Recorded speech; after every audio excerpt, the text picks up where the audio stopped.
Halo anak-anak, selamat siang. Apa kabar kalian hari ini? Ini pertemuan pertama kita ya dalam prakarya. Materi yang akan kita bahas yaitu adalah kerajinan bahan lunak. Sebelum kita mulai belajar, mari kita berdoa bersama-sama agar pelajaran ini dapat diterima dengan baik dan ada manfaatnya. Berdoa dimulai.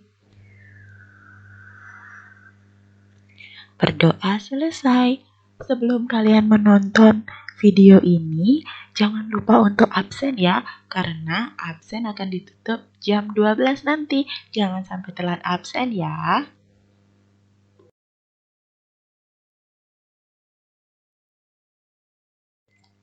Nah, anak-anak, dari foto-foto yang tadi ada di depan, kecuali foto ibu ya, hehe. Kalian pasti udah kebayangkan kerajinan bahan lunak itu seperti apa? Jadi, kerajinan bahan lunak itu menggunakan bahan dasar yang bersifat lunak, lentur, lembut, empuk, dan mudah dibentuk. Nah, prinsip kerja kerajinan bahan lunak ini, baik yang secara alami maupun yang buatan, itu memang sengaja dibuat dengan mempertimbangkan aspek pemaduannya, baik dari warna, dari bentuk, dan karakteristiknya. Untuk lebih jelasnya, kita lihat slide selanjutnya ya.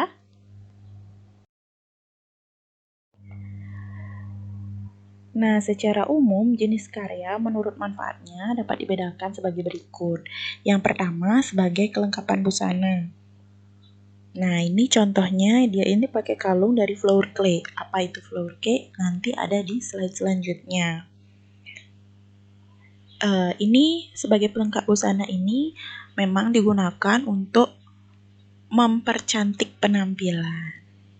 Kemudian yang kedua, kelengkapan suatu benda. Ini adalah kotak tisu yang dihiasi dengan keramik. Jadi kalau misalnya kotak tisunya sudah tidak terpakai lagi, hiasan keramiknya bisa dibuka dan dipakai pada kotak tisu yang lainnya. Kemudian yang ketiga, kelengkapan rumah atau bangunan. Ini pada gambar adalah air mancur yang berbentuk seperti kodok. Tidak hanya kodok sih, tapi banyak bentuk-bentuk lainnya. Ini bisa digunakan sebagai hiasan di taman. Terus yang terakhir itu adalah kelengkapan keperluan ritual atau upacara adat. Nah, ini contohnya lilin biasanya digunakan untuk upacara pemujaan pada agama Buddha biasanya. Kemudian lilin itu juga bisa digunakan pada upacara adat. Kan ada tuh tarian yang menggunakan lilin. Nah, jadi itu beberapa kerajinan yang dibedakan menurut manfaatnya. Oke anak-anak, dalam pembuatan kerajinan bahan lunak itu harus memperhatikan jenis dan karakteristik dari bahan lunak tersebut karena nantinya akan mempengaruhi hasil dari kerajinan yang dibuat. Ada dua bahan lunak, yaitu bahan lunak alam dan bahan lunak buatan. Jadi seperti yang kita ketahui, bahan lunak alam itu berasal dari alam dan bahan lunak buatan itu dibuat oleh manusia. Bahas satu persatu ya, bahan lunak alam yang pertama yaitu tanah liat. Sepertinya kalian sudah tidak asing lagi dengan tanah liat karena tanah liat ini sudah sering kalian gunakan dari SD untuk membuat suatu kerajinan. Warna tanah liat itu ada yang coklat, ada yang kehitaman tergantung dari kandungan tanah yang ada di sana. Nah, tanah liat ini dia itu mudah hancur dan dapat melalui proses pembakaran. Kemudian dapat dicampur dengan air agar lebih mudah dibentuk. Dan dia ini mudah didapatkan. Bahan lunak alam yang kedua adalah kulit. Kulit ini dapat berasal dari hewan, biasanya ular, buaya atau yang lainnya. Warnanya ada yang hitam, putih, coklat, krim tergantung dari hewan yang dikuliti. Kulit yang alami jika terbakar berbau sate, kan ada juga kulit yang sintetis. Kulit ini biasanya digunakan untuk membuat sepatu, membuat tas, membuat dompet, dan lain sebagainya. Kelebihannya tidak mudah rusak. Bahan lunak alam selanjutnya yaitu getah nyatu. Ini Ibu sudah sertakan foto pohon nyatu, itu sedikit mirip dengan pohon karet. Ini biasanya digunakan oleh suku Dayak untuk membuat sebuah kerajinan. Itu Ibu juga sudah sertakan foto kerajinan yang dapat dibuat dari getah nyatu. Getah nyatu ini warnanya putih.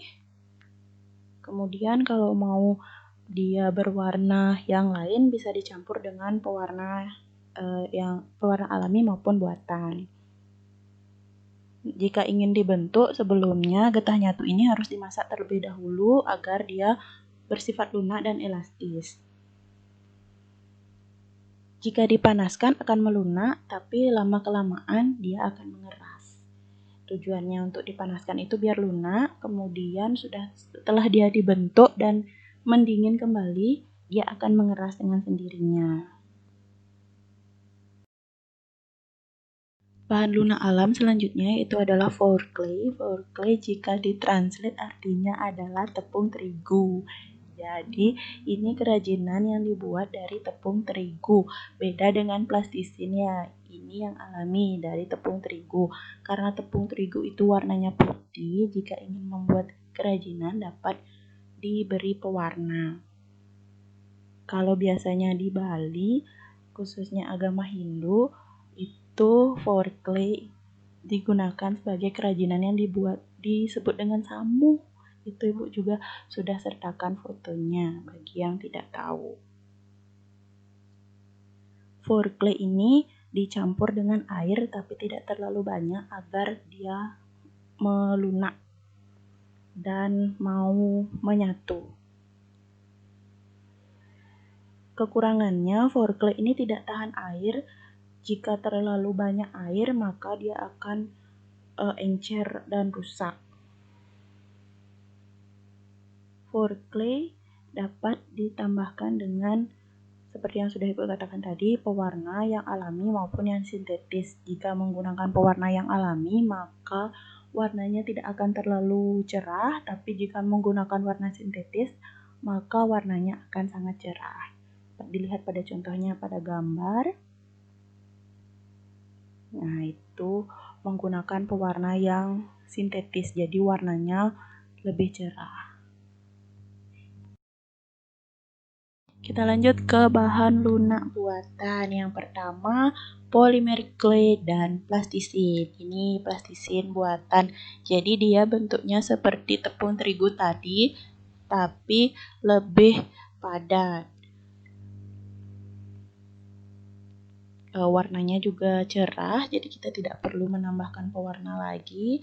Dan teksturnya lunak. Bedanya pada polymer clay dia tidak mengandung minyak, sedangkan pada plastisin itu mengandung minyak. Jadi setelah kita main plastisin pasti tangannya berminyak kan, karena di plastisin itu ada minyaknya. Pada saat pengeringan, polymer dapat mengeras, sedangkan plastisin akan tetap seperti semula. Nah, ini ada dua gambar, itu yang ada gambar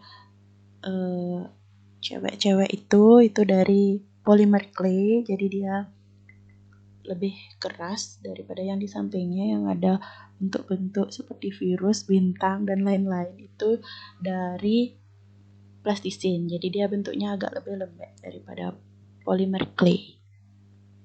Jadi beda ya antara fourclay, polymer clay, dan plastisin. Kalau fourclay itu yang tadi dia dari tepung terigu. Polymer clay hampir sama dengan plastisin, cuman pada polymer clay itu tidak ada minyaknya, pada plastisin ada minyaknya. Pada polymer clay bisa mengeras setelah dibentuk, sedangkan plastisin tidak bisa mengeras setelah dibentuk. Bahan lunak yang kedua yaitu adalah fiberglass. Fiberglass ini dia kayak kaca gitu, jadi memang ada cairan seperti untuk membuat kaca, nanti ditaruh di suatu bentuk, ditunggu mengeras, jadilah kerajinan fiberglass. Cirinya strukturnya cair, kemudian jika mengering dia akan mengeras, dapat juga dibentuk ketika setelah mengeras, jadi dapat diamplas lagi, dibentuk sesuai dengan yang diinginkan.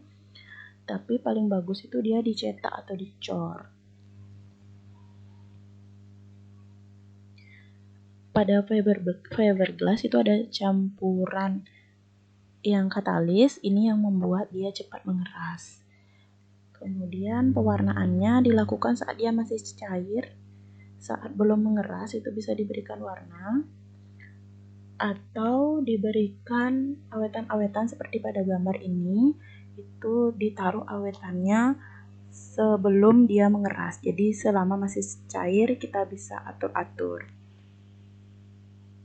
Kelebihannya dia ini tahan lama dan kuat, sebening kaca, sehingga dapat bentuk kerajinan yang menyerupai air. Itu fiberglass. Kemudian bahan lunak buatan selanjutnya ada lilin dan parafin. Sepertinya kalian sudah tahu lilin, jadi di sini berikan contoh parafin. Gambar yang pertama yang putih itu parafin. Jadi bisa dibentuk sesuai dengan keinginan. Kemudian jika dia dipanaskan akan mencair, sama seperti lilin juga. Cara pengolahannya dilakukan dengan dicetak, kemudian dicor. Saat dicetak ini bisa ditambahkan dengan aroma jika mau lilin yang beraroma, atau bisa ditambahkan pewarna karena parafin kan aslinya bentuknya putih, warnanya putih. Kemudian jika masih tersisa lelehannya, lelehan lilin atau parafin yang terbuang itu dapat kita panaskan kembali dan kemudian dicetak kembali. Nah, gambar yang ketiga ini lilin atau parafinnya itu dia dibentuk seperti bunga sehingga terlihat lebih bagus. Kemudian bahan lunak selanjutnya adalah gip. Ini gambar gip yang pertama, bahannya gip, dia bentuknya bubuk, kemudian dicampur dengan air sehingga membentuk adonan yang kental. Jika kalian tahu, dia ini seperti semen. Kemudian setelah membentuk adonan yang kental, baru dibentuk sesuai dengan keinginan. Seperti gambar yang di samping ini, dia berbentuk seperti burung, itu dibentuk dari bahan gip yang sudah dicampur dengan air. Pewarnaan gip biasanya setelah produk sudah jadi. Jadi kalau misalnya patung ini mau diberi warna, setelah dia jadi baru diberikan warna. Nah, kekurangannya gip ini dia mudah pecah, sehingga harus berhati-hati dalam penggunaannya. Terakhir, bahan lunak buatan yang terakhir adalah sabun. Siapa sih yang nggak tahu sabun? Kayaknya kalian semua udah tahu sabun. Jadi, Ibu tidak sertakan gambar sabun di sini. Ini hanya gambar contoh kerajinan dari sabun. Bentuknya sabun pasti sudah tahu kan, bentuknya padat sehingga gampang untuk diukir. Mau dibuat apa? Seperti ini, Oreo. Kalau yang merah itu Oreo Supreme, kalau yang pink Oreo apa ya? Nah, sabun ini juga mudah diparut dan dihaluskan sehingga dapat berbentuk seperti four clay. Nah, jika sabun didiamkan tanpa dicampur dengan air, dia akan tetap mengeras.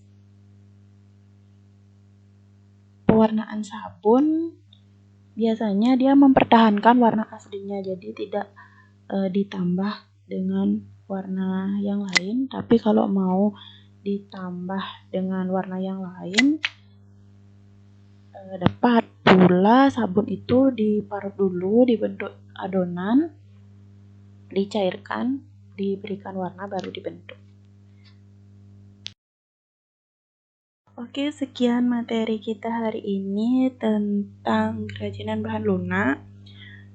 Di pertemuan selanjutnya akan kita lanjutkan ke proses produksi kerajinan bahan lunak. Bagi yang tidak mengerti, silakan tulis di forumnya, nanti akan Ibu jawab satu persatu sebelum Ibu share tugas untuk hari ini. Jangan malu bertanya ya kalau memang tidak tahu. Ingat share-nya di forum, jangan di kolom komentar. See you in the next video.